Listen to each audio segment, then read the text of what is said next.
berdasarkan semua yang kami lakukan. Nasdem panik, Anies tak berkutik.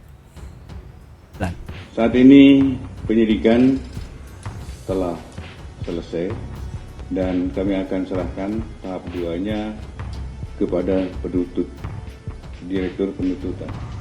Dan selanjutnya akan segera kami limpahkan ke pengadilan. Setelah berbulan-bulan kita baca berita tentang Menkominfo Johnny Plate yang dirumorkan bakal kena masalah. Akhirnya dia ditahan dan menjadi tersangka dugaan kasus korupsi proyek penyediaan infrastruktur BTS 4G, infrastruktur pendukung paket 1-5 Bakti Kominfo tahun 2020-2022.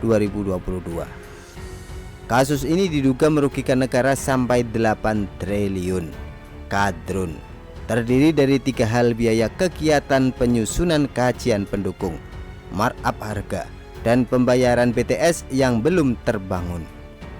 Sebelum itu sudah ada kabar kalau Johnny Plate diduga terima setoran 500 juta rupiah per bulan dari proyek BTS ini. Orang-orang yakin kalau dia cepat atau lambat akan gol. Ternyata hari yang ditunggu-tunggu pun tiba. Timnas menang SEA Games, Johnny Plate gol. Jika kerugian negara mencapai 8 triliun alias kadrun, maka ini bukan korupsi individu, tapi banyak yang terlibat. Kejagung tidak akan berhenti sampai di Plate, tapi akan terus menelusuri siapa lagi yang terlibat.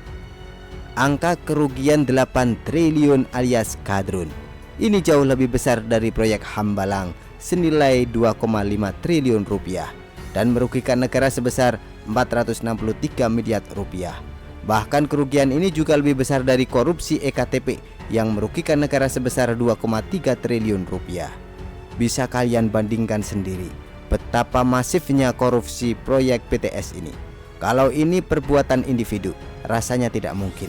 Terlalu sakti kalau ini melibatkan hanya 1-2 orang saja. Kalau kasus Hambalang saja bisa melibatkan banyak kader Demokrat, seharusnya kasus korupsi BTS ini jauh lebih ramai berkali lipat. Bahkan katanya akan diselidiki apakah ada aliran dana korupsi ke partai politik. Ini yang bikin ngeri-ngeri sedap. Kalau ternyata nanti ada dana yang mengalir ke partai dan terbukti, maka partai tersebut bisa hancur lebur karena ini sudah dekat dengan Pilpres. Ditahannya Johnny Plate adalah sebuah kebahagiaan bagi mereka yang selama ini memang tidak suka dengan menteri ini. Selama jadi Menkominfo, kerjanya entah apa. Banyak kebijakan yang bikin marah rakyat, terutama yang kerjanya berhubungan dengan IT. Ketika ramai PayPal, Dota, Steam dan yang lain diblokir, kemarahan netizen mencapai titik didih paling tinggi. Menkominfo dimaki habis-habisan. Banyak yang menyumpahi supaya dia di-reshuffle. Dan sekarang mereka tampaknya tertawa puas hari ini. Bukannya kerja yang benar benahi kecepatan internet dan infrastruktur teknologi, malah asik blokir sana sini. Rakyat udah pada pintar cari tahu cara membuka blokir. Tinggal Google atau tanya ChatGPT, solusi langsung terpampang. Di sini saya bisa simpulkan, Nasdem kena getah dan Anies tamat. Anies dan Nasdem ini sama-sama sial. Nasdem salah usung capres sehingga elektabilitas terus turun. Anies salah pilih partai sebagai tempat bernaung akibat kasus yang menjerat Plate. Nama Nasdem makin jelek. Anies yang dari dulu sudah dicap buruk malah makin ambruk. Coba ingat lagi ketika banyak kader Demokrat terlibat dalam kasus Hambalang.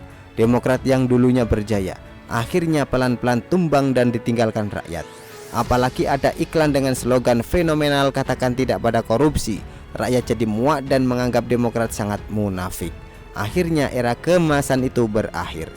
Tampaknya Nasdem juga bakal mengalami nasib yang sama, mungkin lebih parah. Nasdem tidak punya kader hebat, tidak punya pemimpin yang berwibawa. Ada kasus korupsi besar yang menimpa kadernya. Partai ini tinggal tunggu waktu menjadi partai gagal. Mungkin ada yang mulai bergerak dengan narasi Nasdem sedang diincar karena mengusung Anies. Sudah ada kok tokoh yang bikin narasi sampah ini.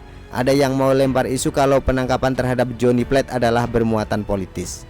Memang kalau mau dicocokologi, semuanya terhubung. Nasdem usung Anies, melenceng dari gerbong pemerintah. Jokowi menjauh, Nasdem melorot di banyak survei, dan sekjen partai ditahan Kejaksaan Agung. Bisa aja memang bikin narasi Nasdem jadi target sasaran karena usung Anies. Saya yakin kelompok sebelah pasti sudah siap bahan amunisi ini. Tapi biarlah, terserah mereka mau pakai narasi apa. Toh pemahaman plat tidak mungkin sembarangan kalau tidak ada bukti. Situ mau teriak itu fitnah atau kriminalisasi, emang siapa yang peduli? Kalau terbukti salah, ya harus ditindak. Yang jelas, Anies makin terjepit. Daya tawar politik dari Nasdem makin lemah. Tinggal kita lihat bagaimana hasil survei selanjutnya setelah ini. Kalau Nasdem makin jeblok, habislah sudah. Mungkin parpol lain malas berkoalisi. Anies pun gagal nyapres karena banyak masalah yang terpecah sana sini. Setelah Johnny Plate ditahan, ada sebagian orang yang penasaran apakah Anies akan kena juga di kasus Formula E. Kita tunggu saja dan tidak perlu ambil pusing. Nikmati saja apa yang terjadi sambil makan cemilan. Pendukung dan relawan Anies harus kerja ekstra keras untuk menghadapi masalah bertubi-tubi. Demokrat dan PKS pasti ikutan pusing. Mereka sedang menghadapi situasi yang dilematis. Mau tetap solid tapi ikut kena getah atau balik kanan dan cari koalisi lain. Silahkan pikirkan dengan baik, jangan sampai salah langkah.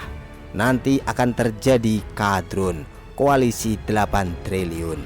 Hahaha. Begitulah kura-kura.